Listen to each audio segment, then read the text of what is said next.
I'm Gwen. I was born at the finish line. I never had to suffer. But everything changed. Now all I have left are a few luxury items and a shabby little room. I even had to sell off my beloved designer pieces just to pay the debts. I was born a Cheeble heiress, silk spotlight. Every step of mine draped in designer labels. Shopping, parties, flaunting, that was my way of breathing. But then my family's company went bankrupt. All our assets were seized. My father disappeared, my mother carried the debt, and I had to face this poor life alone. It was the first time I ever understood what it meant to be hungry. For the sake of food, from queen of spending, I became a seller of luxury goods. In a world where status is tied to handbags, I found my way to survive. I sold off every one of my branded items for dirt cheap. Customers who wore my real bags immediately saw the fakes in their hands as trash. But when everything was gone, I had nothing left to sell. And the fake bag that was left behind wasn't so bad after all. Still, wearing a fake for the first time made me nervous. You came at the right time. We were just talking about the hottest accessories of the season. Oh, really? These are limited edition earrings, super rare. And this lipstick? A custom design, $1,000. Oh, and your bag. What brand is that? Looks unusual. Stay calm, Gwen. It's the newest design by Victor Lee. My mom had to use connections to get me one early. Wow. Really? I know Victor, but I've never seen this model. Well, actually, it's a design from Victor's upcoming collection. He gave her one as a gift early. Right, Gwen? Hazy, a girl from a conglomerate family, with her words backing me up. No one would dare doubt my bag. I thought everything was settled, but the nightmare was only just beginning. I already know your bag is fake. If you don't want to be exposed, you'll do as I say. Cover your face and deliver these goods today. Who was she? How did she know? But if I didn't follow, my secret would be revealed. And so I stepped into the world of counterfeit deliveries. But the biggest shock was my customers. My friends, all of them were faking it too. That $1,000 lipstick, just a $10 fake. Even the limited edition earrings were just cheap knockoffs. Turns out I wasn't the only liar. They all lived off fakes. At least I did it for money. They did it just to decorate their fake lives. Using that, I kept delivering orders. And my customers, they love it. More and more orders every day. Every handoff terrified me, afraid someone would notice. But an even bigger fear was having no money at all. Then today, something different happened. The mysterious figure rewarded me with a glittering bag for completing a huge delivery. I knew there's no such thing as a free gift, but I wanted to feel like a queen again, even just once.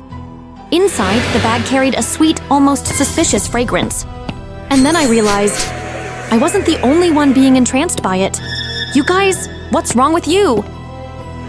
Their eyes were like starving beasts staring at prey, and the prey was the bag on my shoulder. This counterfeit luxury wasn't just fake, it hypnotized them. Watching them inhale that poison made my skin crawl. If I didn't escape this game, sooner or later I'd become just like them. Want to expose me for using fakes? Fine, but this job, I'm done. I'd rather lose my reputation than keep being controlled. I thought I was just delivering bags for money, but from the start, it was all a trap. You're the one using fakes. You're the one delivering them. Who do you think the police will blame? Me or you? Enough. I wouldn't run anymore. I had to uncover who this person really was. Tonight, I wouldn't be prey. I would hunt the one who dragged me into this mess. Catch ya! But immediately, he noticed me. I chased, but he vanished into the hallway. Instead, someone I didn't expect appeared. Hazy, why are you still here? I forgot something and came back for it. What about you? I also forgot something. But Hazy, did you see anyone run past? No, I was just in the classroom. It's late. You should head home. I almost believed her. But then, her scent. The same fragrance I smelled on every fake bag I delivered. It couldn't be a coincidence. Hazy was suspicious. I had to follow her. This path, I'd walked it 1,000 times before, the way back to my old mansion. No mistake, this was once my home. She bought my family's mansion. But too bad. This was my territory first. I know every brick, every secret passage. As a child, I used to sneak out through this way. And now the secret behind the counterfeit bags finally came to light. Even more twisted than I imagined. Every fake bag had been laced with chemicals. The glamour was just a trick of perception. But the greater shock, Hazy was once my family's servant. I had humiliated her, and now she was paying me back tenfold. Don't let your poor smell rub off on my things. So this was why Hazy targeted me from the start. She wanted me as her puppet in this dirty business, her perfect revenge. I just needed proof. One photo would be enough. But I forgot to silence my phone. Gwen, hand me your phone. I admit I treated you badly before, but you've gone too far. Give me the phone. Both our lives hung on this phone. The phone slipped away, and Hazy dove after it. The impact of the phone hitting the chemical tank made the glass start to crack. A green smoke burst into her face. If I wanted to survive, I had to escape. Finally, it was time to expose everything. 911, I want to report a crime. In the end, I returned to school, but this time I wasn't chasing flashy designer dreams. More than anyone, I knew the true cost behind those luxury bags, and I refused to ever pay that price again. I am Lila, a new transfer student to this prestigious school. Frizzy hair, thick glasses, mismatched striped socks, one higher than the other. I knew I looked like I had just stepped out of the how to be socially awkward meme. Everyone started thinking I was weird, which was exactly what I wanted. I think chocolate milk is milked from a brown cow. What an idiot! A strange transfer student, the perfect cover for my real mission. Yes, behind these glasses, I'm a detective. And I didn't come here to fit in. Someone mysterious had hired me to investigate the disappearance of two students, Maria and Jessica. Maria, a brilliant student in scientific research. Jessica, an average student who was often make fun of. They disappeared on the same day, and the only thing that connected them was a scientific machine Maria had been working on. The noisy chatter when a certain student entered the room pulled me out of my thoughts. Despite his bright, handsome looks, everyone's reaction was strangely tense. They said his name was Lucian, a science research student and Maria's partner. I think Maria did most of the work inventing the machine, not him. Ever since Maria disappeared, Lucian hasn't been able to do anything with it. Lucian sat there, looking miserable, and my instincts whispered, he needs special observation. That night, I snuck into the library to dig deeper into the science project. Lightly jumping down from the window ledge, I got to work. Between the bookshelves, I found a section reserved for student researchers. And voila, I found a scientific research essay notebook. And coincidentally, it belonged to Maria. My finger stopped at something interesting, the word potential energy. A spelling mistake. A spark went off in my memory. I had seen this mistake somewhere before. I pulled out my phone, went to the school's website, and found Lucian's paper. Guess what? Same topic, same exact spelling mistake. Was this just coincidence? Or had Lucian copied Maria's work? Snapping the notebook shut, I was ready to put Lucian on my suspect list. Maybe he had used Maria to become the sole inventor of the machine. Suddenly, footsteps. I turned off my flashlight and ducked out of sight. Lucian walked past, holding an apple? Of course, I had to quietly follow. He entered the lab late at night. What for? I peeked through the door gap and saw Lucian approach the machine. Clearly, I heard him whisper, Maria, Jessica, the two missing names. Could the culprit be standing right in front of me? Lucian began measuring the apple. I sat in the shadows, trying to figure out if this was science or a midnight snack. Then he typed rapidly on the machine's control panel. Fast, precise. Clearly, Lucian understood the machine better than the rumors said. I held my breath, watching. The portal lit up and swallowed the apple like magic. I gaped. Could this machine really make something disappear in the blink of an eye? Lucian kept programming, eyes fixed on the portal, waiting for something to return. But silence. Nothing came back. Damn it, it didn't return. I quickly retreated into the dark. His anger made me think, but my mission was still to keep watching him. The door closed, leaving the room empty. And then, the portal flashed again, spitting the apple back out exactly where it had been. But a shadow stepped forward, blocking it. The person's finger hit the delete key. Lucian's entire code was erased. Was this person a friend or foe? If that machine could really pull things in, all I needed now was hard evidence. Miss Lila, I've been watching you, Miss Lila. Watching me? Yes, and that idea could break the whole case open. Where is she? Every classroom here had cameras. And if I was lucky, the lab too. But life is never that easy. The footage from the day Maria and Jessica vanished had been wiped. But if it was from last night, the culprit might not have erased it yet. Sure enough, the recording of Lucian's experiment was still there. Everything matched what I had seen. But what came after? That was the real gem. It's time to crack this case. Lucian, in everyone's eyes, was the prime suspect, and they had their reasons. He must have dealt with Maria and hid her in the well behind the school. She's not there. How would you know, you stupid girl?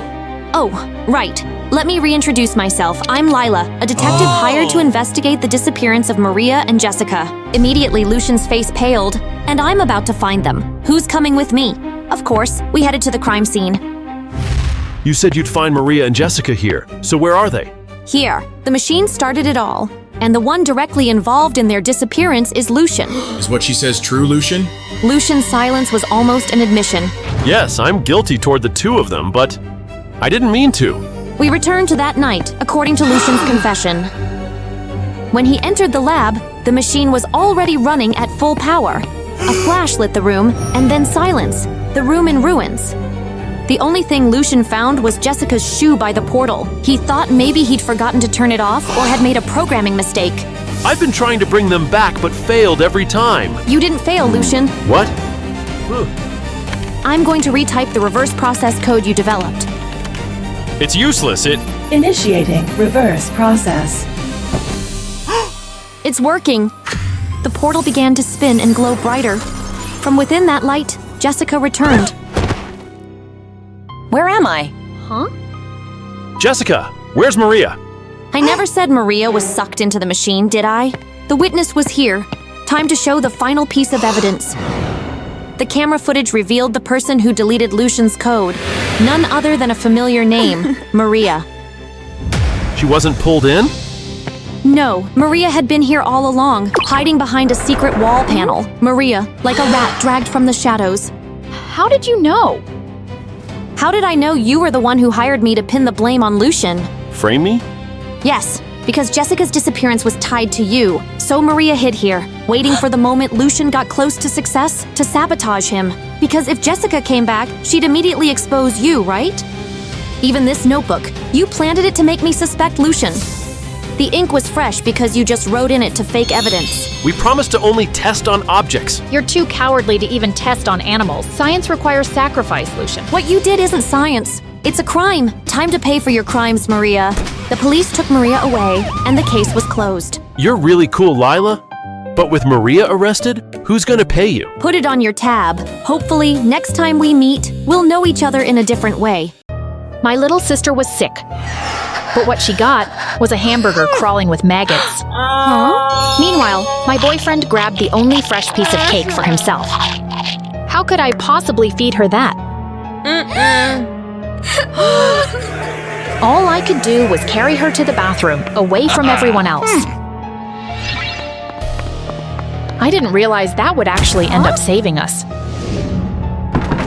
Or at least, that's what I thought. And of course, my useless boyfriend had no clue what was happening, even when everything around us turned into chaos. And soon enough, we had to face the disaster ourselves. But once again, maybe the universe protects fools. Because he somehow escaped death in his socks.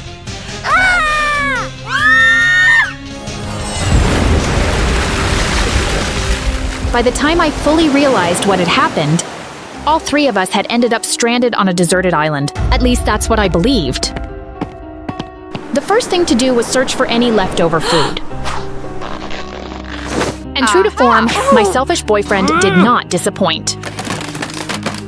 Thankfully, his tiny brain didn't care about the medical kit, because my little sister needed it more than ever. But he only got worse. That girl could be contagious. Put her in quarantine. I didn't know if I was holding back because I couldn't stop him, or because I was just a weak older sister. Or do you want me to throw that medical kit into the sea? But no matter what, I had to protect my sister.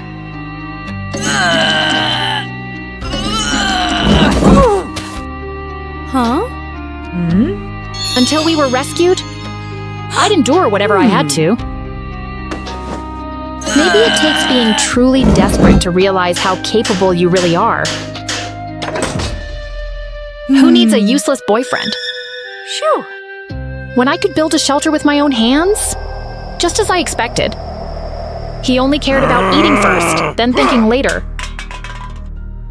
He didn't even know how to start a fire. The only thing he was good at was stealing the hard work of others. My sister's fever kept rising. She needed medical attention as soon as possible. We had to hang on until a rescue plane arrived. Who's there? Why was I even surprised? Of course, it was him again. That bastard kicked us out of the shelter I built myself. Was I really going to be cowardly and tolerate it again? We had never even thought about what caused the plane crash. Or that we might be the next prey of something dark and deadly. Move!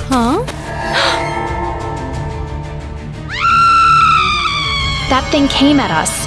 I froze. I couldn't move. That was the moment I knew it was over. But what happened next was even more terrifying.